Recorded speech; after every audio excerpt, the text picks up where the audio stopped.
So this is one of the creepiest guys I've ever talked about. Now, the guy's name is Russell, and Russell's around 44 when this story starts, living in Canada. And Russell, he's this big shot colonel in the Canadian Air Force, a pilot. He flies very important people like the Prime Minister. Once he even flew the Queen of England. Here's actually footage of him literally with the Queen. Here's the thing about Russell, though. He's a weird guy. In fact, he really, really loves women's used underwear. And his crazy ass will do anything to get it. Like one day in 2007, he breaks into his neighbor's house while they aren't home, and he goes into their daughter's room and he steals a bunch of her underwear. Not only that, he then spends hours there trying them on, modeling them, taking pictures of himself while wearing them, and doing other disgusting things that I won't get into because, you get the point. And I guess bro is like, well, this is a lot of fun. I'm gonna do this all the time. And he becomes obsessed with doing this. So he starts staking out homes of women who live in his area, women who he finds attractive. And he'll wait till no one is home and he'll break into their house. Then he raids their dressers and he'll try on underwear and he'll try on lingerie that they have and he'll take pictures of himself wearing it. And I'm not trying to traumatize you here, but here's a picture he took of himself wearing a green lingerie thing that he got from a house he broke into. And not only does he try this stuff on, but before leaving these women's houses, he'll steal all their bras and stuff and he'll take them home with him. And when he gets home, he adds them to his collection, which pretty quickly gets massive. Like, this dude has boxes and boxes of women's undergarments. Here's a photo of a bunch of them. Here's a picture of some more of them. I told you, he's a weird guy. And this creep is so meticulous that he keeps all these photos he takes of himself on portable hard drives, and he also keeps very detailed logs of every single break-in he's done for some reason. And years go by, and he's still breaking into houses and doing the whole underwear thing. And at this point, he's burglarized around 80 homes all around the area.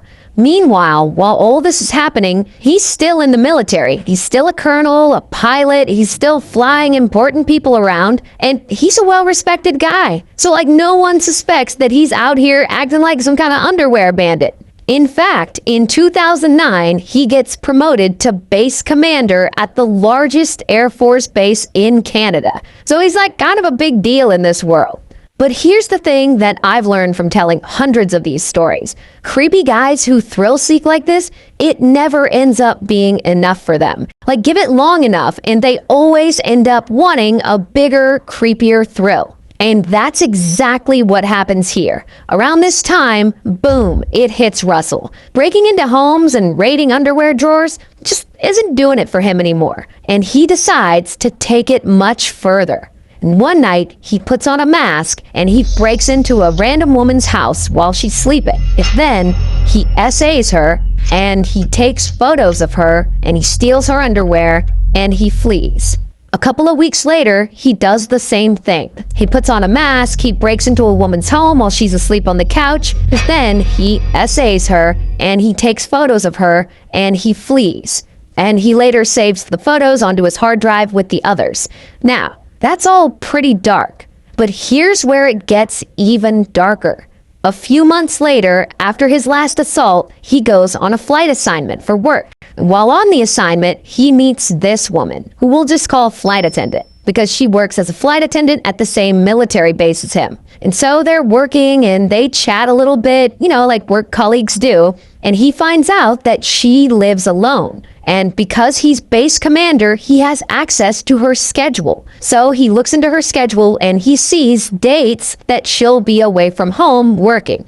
So one night, while she's away on a work trip, Russell goes right back into creep mode and he breaks into her house. And there, he does his usual thing. He takes her underwear and he tries it on, and then he takes pictures of himself and whatnot. Then he steals a bunch of it and he leaves.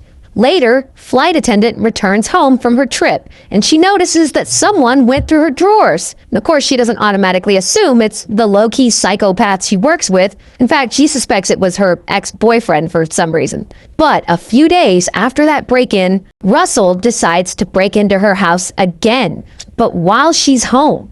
And so he breaks in through the window to her basement, and he hides there in the basement behind her furnace. And about 30 minutes later, flight attendant is ready to go to bed, and she comes into the basement to look for her cat. And her cat is there in the room, and it's fixated on something behind the furnace. And so flight attendant gets a little closer to the furnace to see what the hell her cat is staring at, and suddenly, boom, she sees a masked man hiding there. It's Russell, and he's got this flashlight. And so pow, he hits her with it, and pow, he hits her with it a few more times. Then he essays her, and he unalives her, and he records it all on video. And as messed up as that is, he doesn't stop there.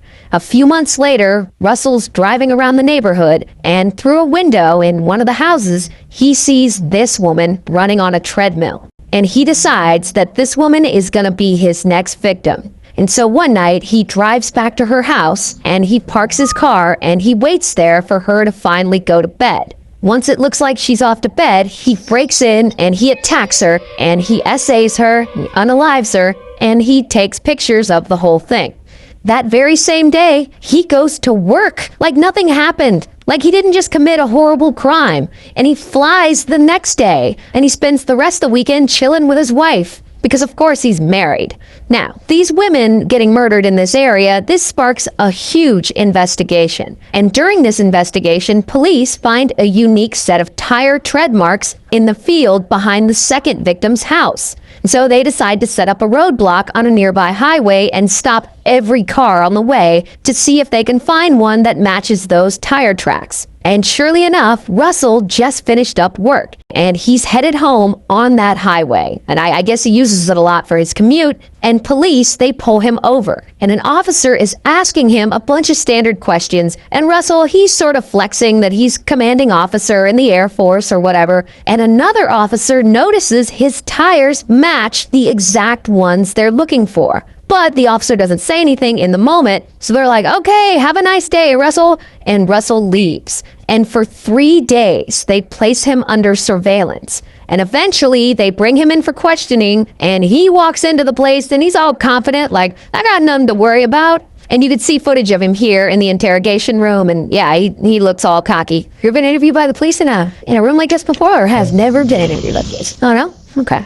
And the police, they press him pretty hard for about 10 hours. And they confront him with all this forensic evidence that they have against him. And ultimately, he confesses to everything. It probably doesn't help that he has all these hard drives and meticulous notes of every crime he committed, but whatever. And so, bam, they arrest him. And I don't have a mugshot, but here's a picture of him in some lingerie he stole.